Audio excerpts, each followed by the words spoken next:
الحمد للہ رب العالمین والصلاة والسلام علی رسولہ الکریم اما بعد۔ ناظرین اکرام، دنیا میں بہت سارے موضوعات پائے جاتے ہیں۔ آج میں نے دنیا کے سب سے اہم موضوع کا انتخاب کیا ہے، چند منٹ آپ سماعت فرما لیں۔ دنیا کا سب سے اہم ترین موضوع وہ توحید والا موضوع ہے۔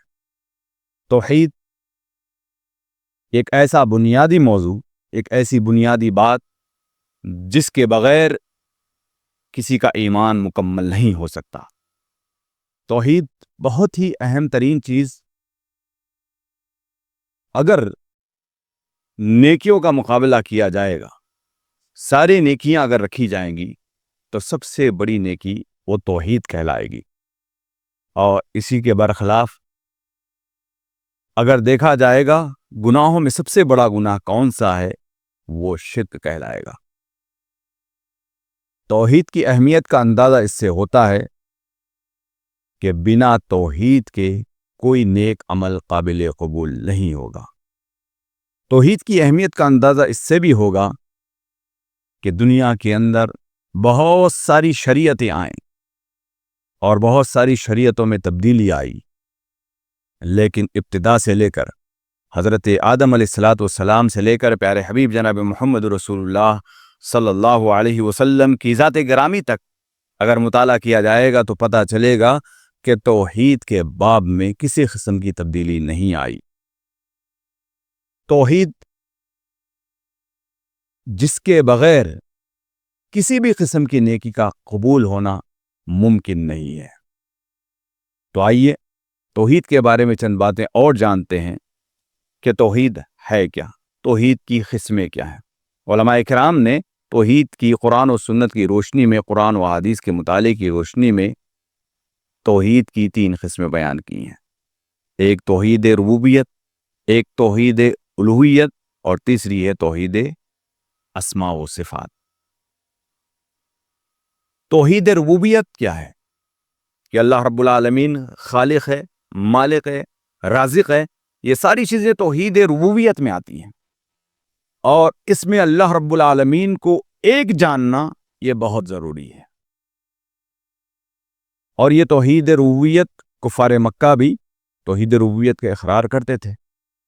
اللہ رب العالمین نے جگہ جگہ قرآن مجید میں توحید ربوبیت کا ذکر کرتے ہوئے کہا کہ کون سی ذات ہے جس نے تمہیں پیدا کیا، اور کفار مکہ کا نقشہ کھینچتے ہوئے کہا کہ جب کفار مکہ سے اگر کہا جاتا کہ کس نے پیدا کیا ہے تو وہ کہتے تھے کہ اللہ رب العالمین نے پیدا کیا۔ تو ساتھیو، توحید ربوبیت، اللہ رب العالمین رزق دینے والا ہے، یہ ہمارا عقیدہ ہونا چاہیے۔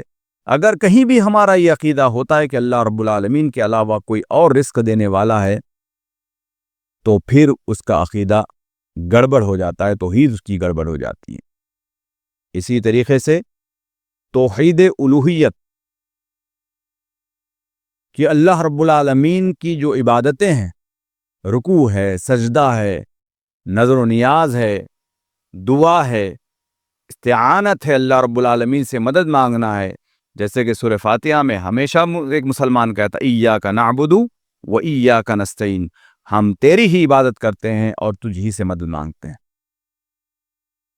سامعین اکرام، یہ بات ہمیں معلوم ہونی چاہیے کہ توحید ربوبیت تو کفار مکہ بھی توحید ربوبیت کا اقرار کرتے تھے، لیکن جہاں معاملہ گڑبڑ ہوتا وہ توحید الوہیت کا ہوتا، کہ وہ عبادت کے لیے وہ سمجھتے تھے کہ اللہ رب العالمین کے علاوہ بھی کسی اور کی عبادت کی جا سکتی ہے، اللہ رب العالمین کے علاوہ کسی اور سے بھی مدد مانگی جا سکتی ہے، کسی اور سے بھی دعا کی جا سکتی ہے، لیکن اللہ رب العالمین نے، شریعت اسلامیہ نے اس کی سخت مخالفت کرتے ہوئے کہا اور تربیت دی وَإِلَٰهُكُمْ إِلَٰهٌ وَاحِدٌ، کہ تمہارا پروردگار ایک ہے، فَاعْلَمْ أَنَّهُ لَا إِلَٰهَ إِلَّا اللَّهُ، جان لو کہ اللہ کے علاوہ کوئی عبادت کے لائق نہیں ہے۔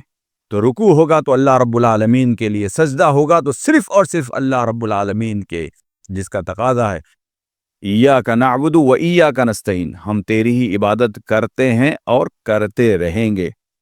یعنی حاضر میں بھی اللہ رب العالمین کی عبادت ہوگی اور مستقبل میں بھی اللہ کی عبادت ہوگی. حاضر میں بھی اللہ سے مدد، مستقبل میں بھی اللہ سے عبادت. اور اسی طریقے سے مسجد میں ہوں گے تب بھی اللہ کی عبادت ہوگی، مسجد سے باہر جائیں گے تب بھی اللہ کی عبادت ہوگی. مدد اگر پریشانی میں ہے تب بھی اللہ رب العالمین سے مدد مانگیں گے، خوشحالی میں رہیں گے تب بھی اللہ سے مدد مانگیں گے. تو ایاک نعبد و ایاک نستعین.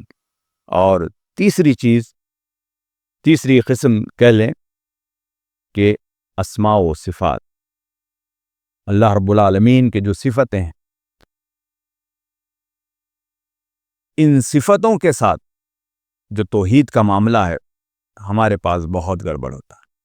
اور یہاں پر مسلم جماعتیں یا مسلم لوگ بھی، بہت سارے لوگ عقیدے کی، اس توحید کی اس قسم میں بگاڑ پیدا کرتے ہیں. علماء سلف کا جو عقیدہ ہے توحید اسماء و صفات کو لے کر، وہ یہ عقیدہ ہمارے سامنے واضح ہونا چاہیے کہ جتنے اسماء و صفات اللہ رب العالمین نے اور قرآن و احادیث کی روشنی میں جو بیان کیے گئے ہیں، بلا کسی تحریف ان اسماء اور صفات کو، ان ساری صفتوں کو جیسے کہا گیا، جوں کہا گیا ویسے ہی ماننا، اسی میں خیریت ہے. اگر ان اسماء و صفات میں ہم نے تحریف کیا، یعنی جیسے کہا کہ اللہ رب العالمین کا ہاتھ ہے، کیسا ہاتھ ہے اس کی تفصیل اگر نہیں بتائی گئی تو اس کی تفصیل کو تلاش کرنے کی ضرورت نہیں ہے. کہا گیا انہ سمیع بصیر، اللہ رب العالمین سننے والا ہے اور دیکھنے والا ہے. تو اس کے سننے کی کیفیت کیا ہوگی، اس کے دیکھنے کی کیفیت کیا ہوگی؟ جب اگر کیفیت معلوم نہیں ہے تو اس کیفیت کو طرف جانے اور اس کیفیت کو کھودنے یا اس کے کیفیت کی طرف اپنی فکر اندازی کرنے اور اپنے اقوال اس میں پیدا کرنے کی کوئی ضرورت نہیں. بلکہ کہا گیا کہ جو صفت بتائی گئی اس صفت کو من و عن تسلیم کرنا، یہی ایک مسلمان کی شان ہے اور یہی ایک مسلمان کی آن بان ہے، اور اسی میں عقیدے کی خیریت ہے. ناظرین کرام، مختصر یہ کہ توحید سب سے اہم چیز جس کے بغیر کوئی عمل قابل قبول نہیں. چاہے کتنی نمازیں پڑھ لیں، چاہے کتنے روزے رکھ لیں، چاہے کتنے حج کر لیں، اگر توحید اس کی مکمل نہیں، اگر اس کی توحید صحیح نہیں ہے تو وہ عمل، وہ ساری نمازیں رائگاں جائیں گی، سارے روزے رائگاں جائیں گے. تو اس لیے توحید کو تسلیم کرنا چاہیے.